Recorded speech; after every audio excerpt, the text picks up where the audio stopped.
we need to refresh our knowledge regarding the anatomy of the heart. And as I told you, the first 6 chapters will be like very easy to be managed, and it is like preparation to prepare our mind if you are not going or you don't have opportunity with the circulatory system. We mentioned that we have 4 chambers, and as you know, that the upper 2 chambers we call each one atrium, IUM, and by IUM, and if we are talking with plural, it will be atria. And the 2 lower chambers, we call them ventricles. And we have another knowledge, which is the blood vessel attached to our heart. We mentioned earlier that we have arteries and we have veins and we have capillaries. And we are going to learn what the difference between artery and vein. So I need everyone to share with me what is the difference as a general, what is the difference between artery and vein? We need to know 3 differences, what they are. The artery, they took the blood from the heart to the body. We oxygenated the blood from the heart to the body, and the veins they bring back the blood deoxygenated from the body and or les organes, yeah. Very good, very good. Blood. Okay, so this is the first difference. Very good, Al-Hajja. Okay. This is number 1 difference. Another difference? Arteries, the type of blood, like arteries have spurt bright red, I believe. Blood versus veins, kind of steady flow, dark red. Okay. This means what? You are correct, Erin. This means like the light red is oxygenated blood and the dark red is deoxygenated blood. That's correct. What is the third difference?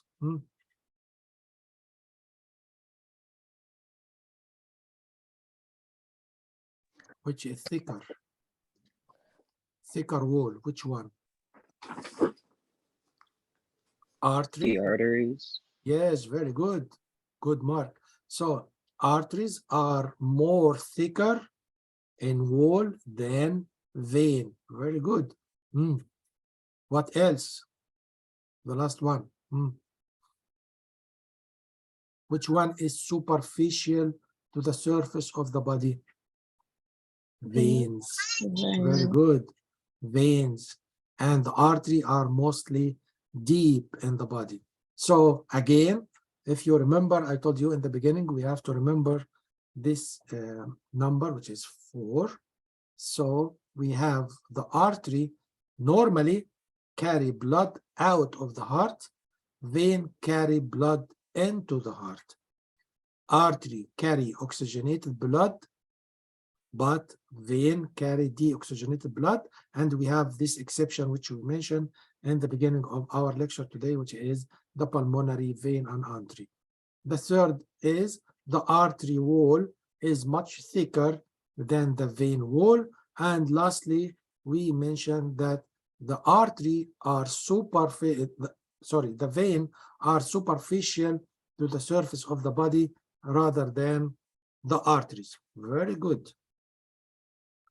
One more issue before we finish this slide. We know that the artery and the vein wall consist of 3 layers. Remember, okay, Irene? The artery and the vein wall consist of 3 layers. We mentioned this in circulatory system, which is tunica media, tunica intima, tunica adventitia. But the capillaries consist of how many layers? It is only 1 layer. Okay? So this is another question in the exam. I'm sorry, you said Wait, can you repeat that? Okay, ma'am. The artery and the vein wall consist of 3 layers. So each one consists of 3 layers: tunica intima, tunica media, tunica adventitia.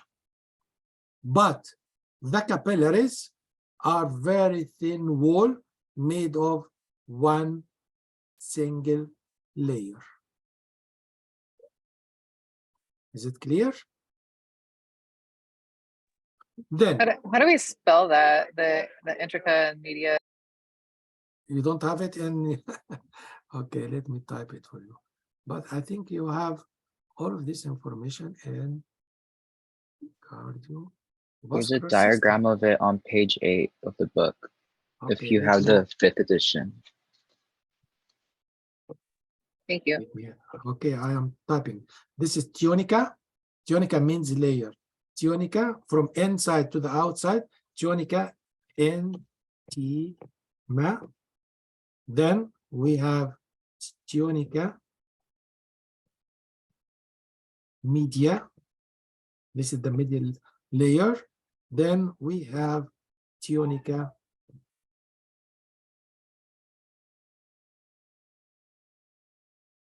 adventitia.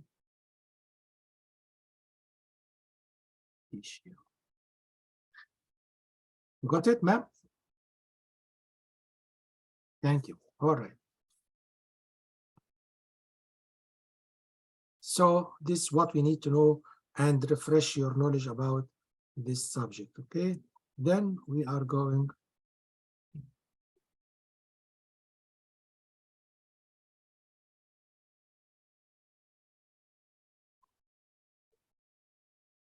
we are familiar about that our heart is a muscle, and it is a unique type of muscle, and this is what we call myocardium.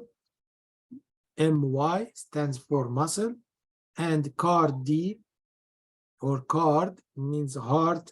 IUM stands for or pertaining for the heart, and the O is a vowel. I hope you are familiar with medical terminology in your MA portion. So myocardium is the muscle of the heart, and we have the heart as a pump, and so far it is a pump. It is going to do ejection and do suction.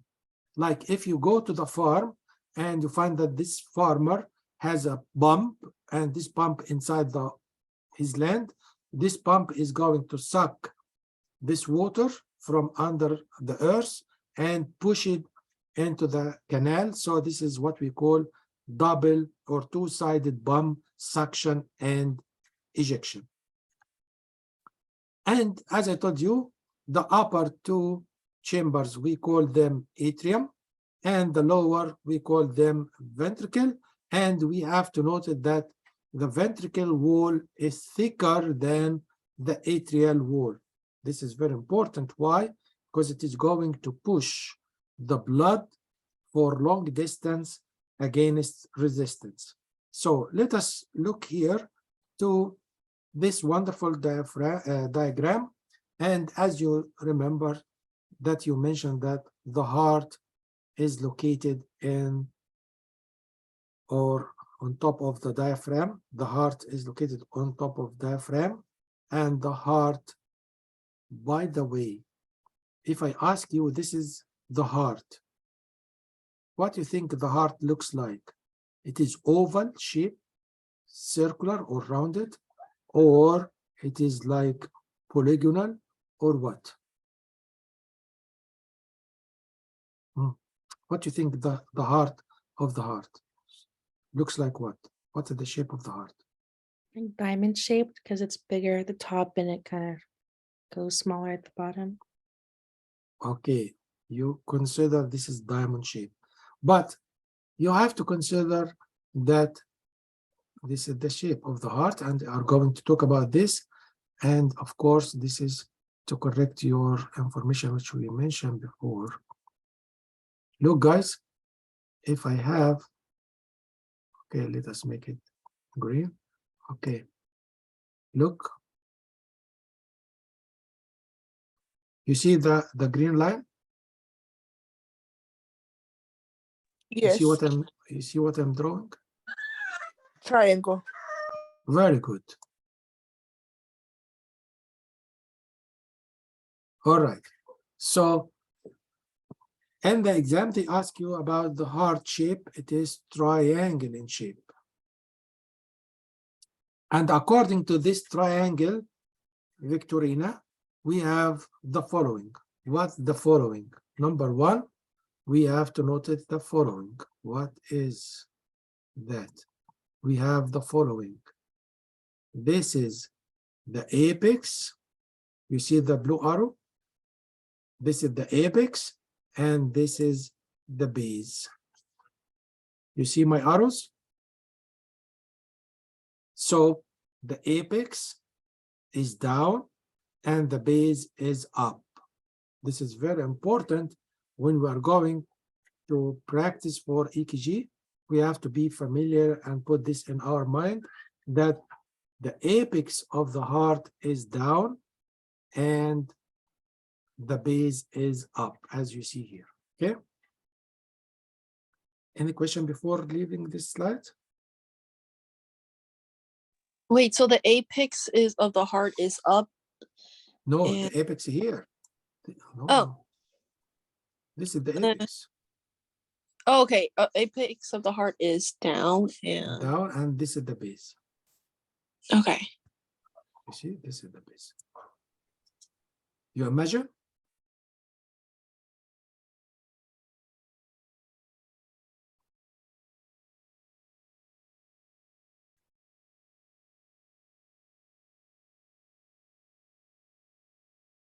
All right.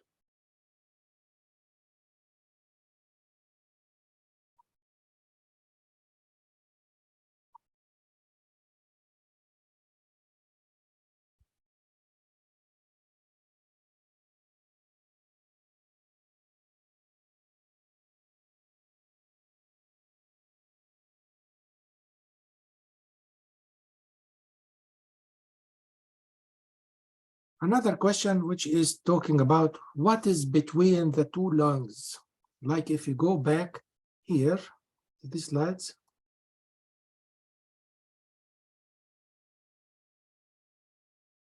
You see, this is the left lung and this is the right lung. To refresh your knowledge from respiratory system, the right lung consists of what? 1, 2, 3. 3 loops. The right lung consists of 3 loops. 1, 2, 3. Are you following? The left lung is only 2. You got it? So in between the two lungs, we have a space. And this space is occupied by the heart and the big vessels attached to the heart and the trachea. So this is question in the exam. The space between the two lungs is called mediastinum. Here is the spelling, mediastinum. And this mediastinum is rich of or occupied by the heart and the big vessel attached to the heart and the trachea.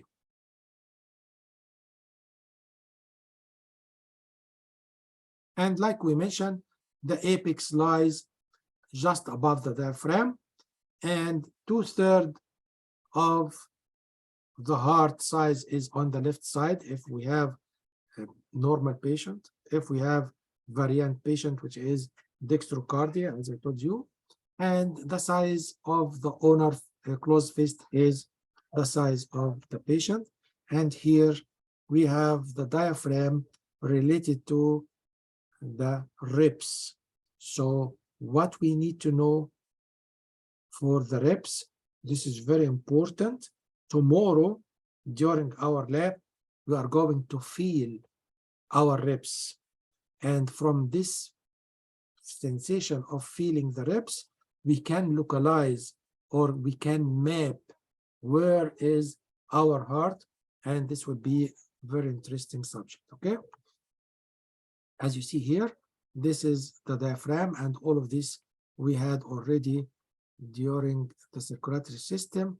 And also we mentioned the heart from outside to the inside is the pericardium, and this pericardium is consist of two layers and creates like sac, and the outer one we call parietal pericardium, and the inner one we call visceral pericardium.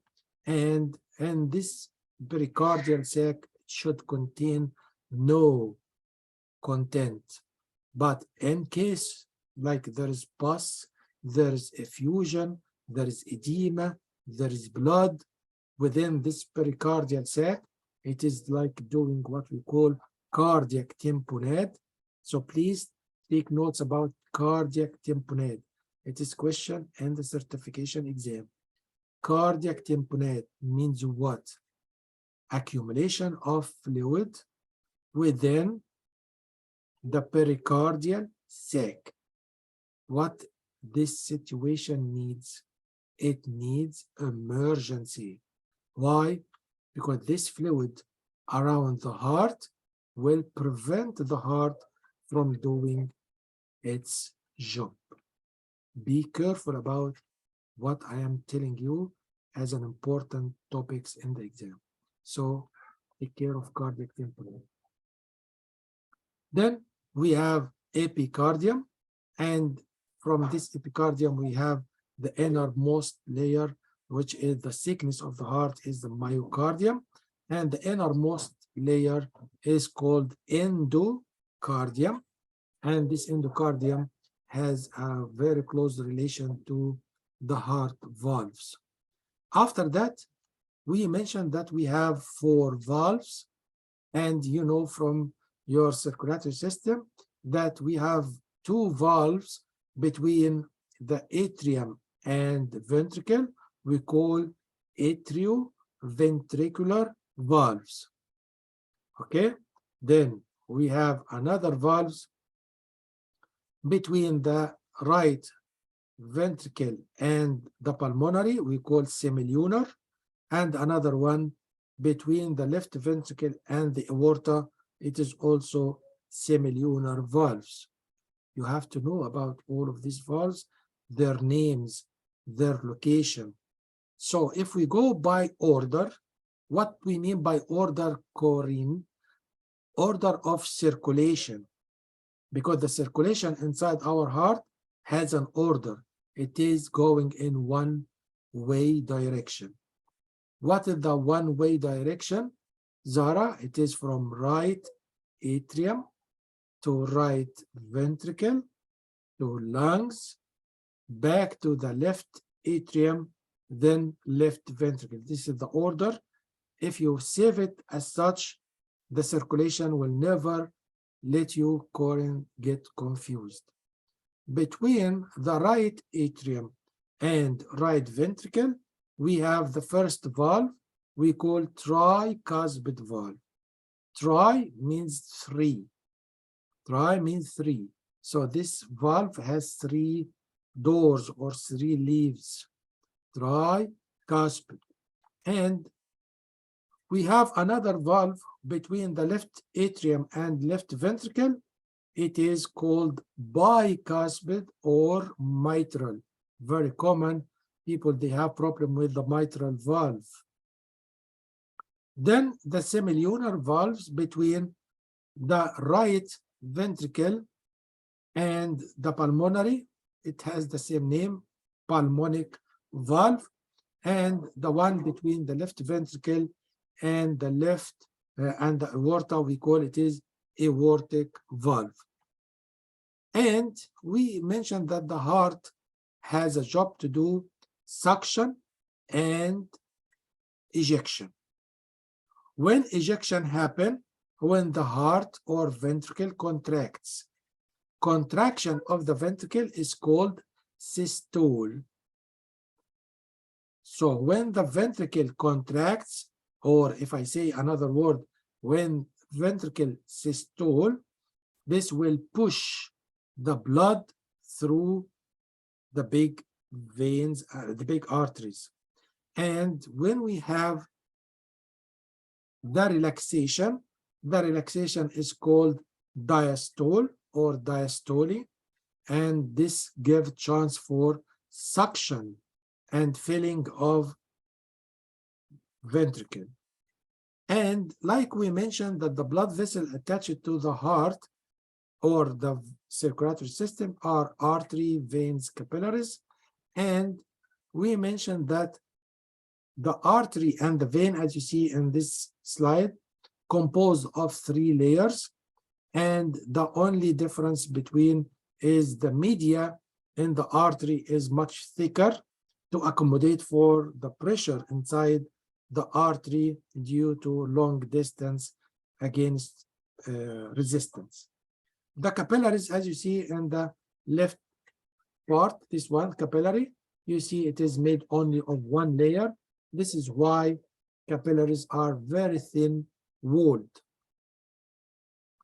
And we need to get into, like you asked me, Corinne, what is the name?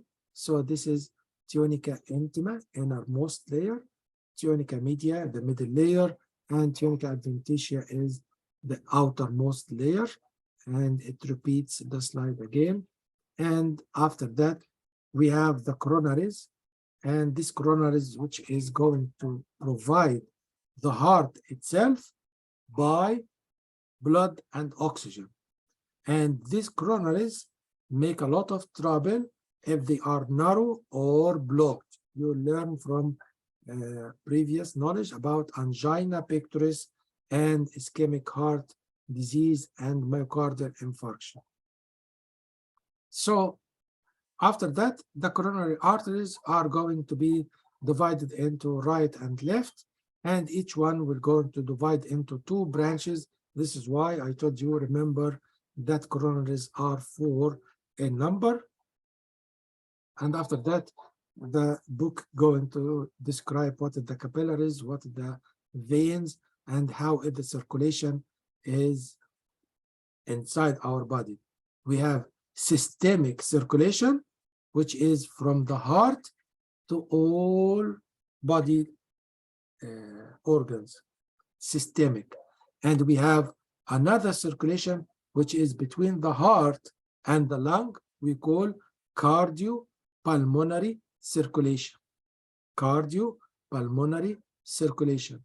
And we have portal circulation between the intestine and the liver, and we have fetal circulation, which is between the mother and the placenta and the baby. And this will end our first chapter. It is very easy just to refresh your knowledge about the information which you already received with your circulatory system with Ms. V. We will finish our meeting right now. I'm going to take attendance. So when you hear your name, if I can access your attendance, answer me. When I call your name, answer me. So stay online.